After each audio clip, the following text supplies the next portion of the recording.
নিৰ্বাচনৰ পাছদিনা অজাপ সভাপতি লুৰিণজ্যোতি গগৈ বাসগৃহত তালাচী অসম আৰক্ষীৰ খোৱাং সমষ্টিৰ বৰপথাৰ গদাপানী বাসগৃহত অভিযান আৰক্ষীৰ খোৱাং সমষ্টিৰ প্ৰাৰ্থী আছিল লুৰিণজ্যোতি গগৈ আৰক্ষীৰ উপস্থিতিৰ পিছতে আৰক্ষীক জবাবদিহি ক্ষুব্ধ ৰাইজৰ কাৰ শ্ৰুতলিপিত তালাচী চলাইছে বুলিও আৰক্ষীক প্ৰশ্ন স্থানীয় ৰাইজৰ নিৰ্বাচন কালিৰ দিনটোত 9 এপ্ৰিলত অনুষ্ঠিত হল অসম বিধানসভা নিৰ্বাচন কিন্তু নিৰ্বাচনৰ পিছদিনাই দেখা পোৱা গৈছে যে অসমৰ মুখ্যমন্ত্ৰীগৰাকী সংশয়ত আছে আৰু তাৰ ফলশ্ৰুতিতে অসম জাতীয় পৰিষদৰ প্ৰাৰ্থী লুৰিণজ্যোতি গগৈ খোৱাং সমষ্টিৰ প্ৰাৰ্থী লুৰিণজ্যোতি গগৈ ঘৰত আজি এই 10 এপ্ৰিলৰ দিনাখনে অসম আৰক্ষীয়ে তালাচী অভিযান চলোৱা দেখিবলৈ পোৱা গৈছে আৰু সেই তালাচী অভিযানৰ কাৰণ কিন্তু বৰ্তমানলৈকে জানিব পৰা হোৱা নাই আৰু স্থানীয় ৰাইজে ক্ষুব্ধ ৰাইজে কিন্তু সেই আৰক্ষীক যিসকল আৰক্ষীয়ে লুৰিণজ্যোতি গগৈ বাসগৃহত উপস্থিত হৈছিল তালাচী চলাবলৈ সেইসকল আৰক্ষীক জবাবদিহি কৰা দেখিবলৈ পোৱা গৈছে আৰু সেই স্থানীয় ৰাইজৰ মন্তব্য কাৰ শ্ৰুতলিপিত আপোনালোকে এনে ধৰণৰ অভিযান চলাইছে বুলি স্থানীয় লোকে মন্তব্য কৰা দেখিবলৈ পোৱা গৈছে যিহেতু নিৰ্বাচনৰ সময়খিনিত বিজেপিৰ যি গুণ্ডা বাহিনীৰ যি আচলতে কাৰ্যকলাপ সেই কাৰ্যকলাপে অতিষ্ঠ কৰিছিলে অসমৰ ৰাইজক আৰু বিভিন্ন সমষ্টিত কিন্তু এই কাৰ্যকলাপে ইমান দূৰলৈকে গৈছিলে য'ত কোনো কোনো লোকৰ হত্যা হৈছিলে কোনো কোনো লোকে আঘাতপ্ৰাপ্ত হৈছিলে কিন্তু তাৰ পাছতো বৰ্তমান আজি কালি নিৰ্বাচন অনুষ্ঠিত হৈ গ'ল 9 এপ্ৰিলত অসম বিধানসভা নিৰ্বাচনৰ সমাপ্তি ঘটিল কিন্তু তাৰ পাছতো দেখিবলৈ পোৱা গৈছে যে বিৰোধীক মুখ বন্ধ কৰাৰ যি ৰাজনীতি সেই ৰাজনীতি কিন্তু অব্যাহত আছে বিজেপিয়ে সেই ৰাজনীতি অব্যাহত ৰখা দেখিবলৈ পোৱা গৈছে আৰু যে লুৰিণজ্যোতি গগৈ বিৰোধী মিত্ৰজোঁটৰ অজাপৰ প্ৰাৰ্থী লুৰিণজ্যোতি গগৈ খোৱাং সমষ্টিৰ প্ৰাৰ্থী লুৰিণজ্যোতি গগৈ বাসগৃহত আজি আৰক্ষী উপস্থিত হয় অসম আৰক্ষী উপস্থিত হৈ তালাচী চলোৱা দেখিবলৈ পোৱা গৈছে আৰু তাকে লৈ তীব্ৰ ক্ষোভ উজাৰিছে স্থানীয় ৰাইজ লগতে অসম জাতীয় পৰিষদৰ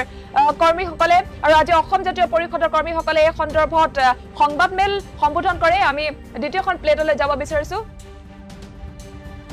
খোৱাং সমষ্টিৰ বৰপথাৰ গদাপানীৰ বাসগৃহত অভিযান চলাইছিলে আচলতে আৰক্ষীয়ে আৰু তাৰ পিছতে দেখিবলৈ পোৱা গৈছিলে যে সংবাদ মাধ্যমত এনেদৰে লুৰিণজ্যোতি গগৈৰ গৃহত আৰক্ষীয়ে তালাচী চলোৱাক লৈ সংবাদ মাধ্যম সম্বোধন কৰিছে অসম জাতীয় পৰিষদে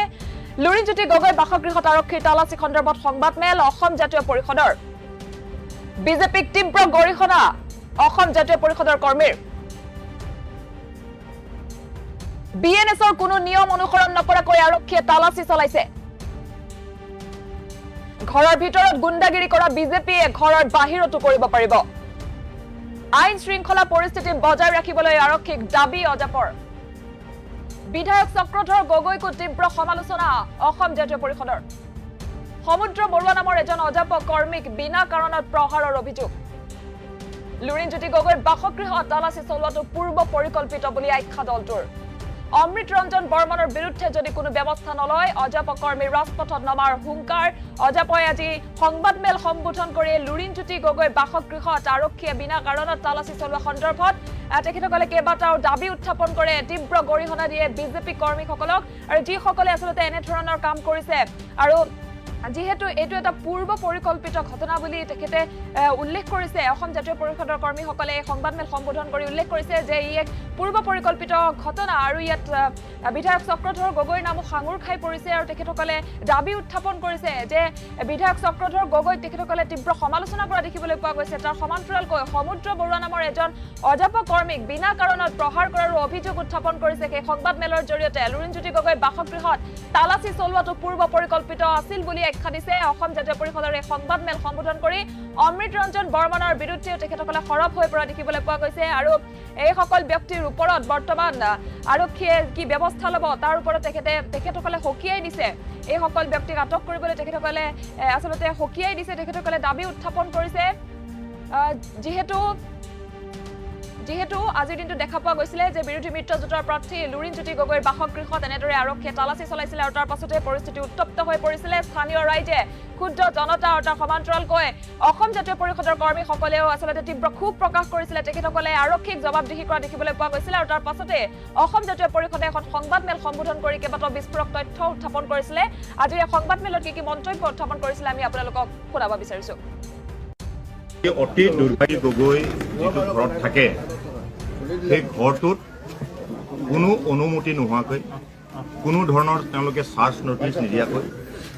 কোনো ধৰণৰ লিগেল নটিচ নিদিয়াকৈ তেওঁলোকে বলপূৰ্বকভাৱে ইয়াত তেওঁলোকে তন্ন গোটেই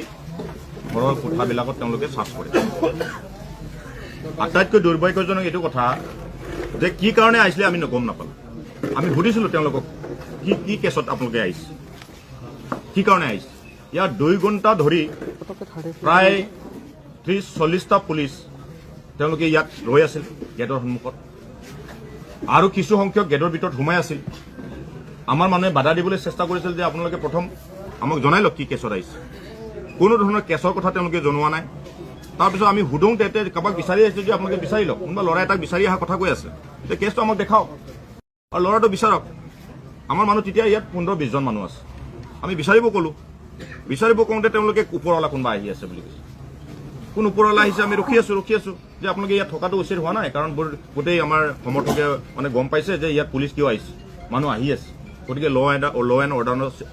অৰ্ডাৰ চিটুৱেশ্যনৰ কথা এটা আছে, আপোনালোকে কমচে কম আমাক কথাটো জনাওক। তেওঁলোকে নজনাৰ পাছত তেওঁলোকৰ অমৃত ৰঞ্জন বৰ্মন বুলি এগৰাকী DSP আহিছে। তেওঁ অলপ দাদাগিৰি কৰি বলপূৰ্বকভাৱে তেওঁ অলপ মানে ভয় ভাবুকি খুৱাই ভীতিগ্ৰস্ত কৰাইছে আমাৰ মানুহক। কৰাই তেওঁ চাৰ্চ কৰিমে বুলি কৈছে, বিচাৰিমে বুলি কৈছে। ঠিক আছে, আমি কৈছোঁ চাৰ্চ কৰক, কিন্তু আমি ৰেকৰ্ডিং কৰিম বুলি কৈছোঁ। ৰেকৰ্ডিং কৰিম বুলি কওঁতে তেওঁলোকেও ৰেকৰ্ডিং কৰিম বুলি কৈছে। তেতিয়া তেওঁলোকে চাৰ্চ কৰিছে। চাৰ্চ কৰাৰ পাছত আমি সুধিলোঁ যে এতিয়া আপোনালোকে কি পালে আমাক জনাওক। তাৰপিছত আপোনালোকে চাৰ্চ যে কৰিলে, চাৰ্চ নটিচটো আমাক জনাওক। চাৰ্চ নটিচটো আমাক জনাব লাগিব, বা লিগেল নটিচ কিবা আছে নেকি, মেজিষ্ট্ৰেট কিয় নাহিলে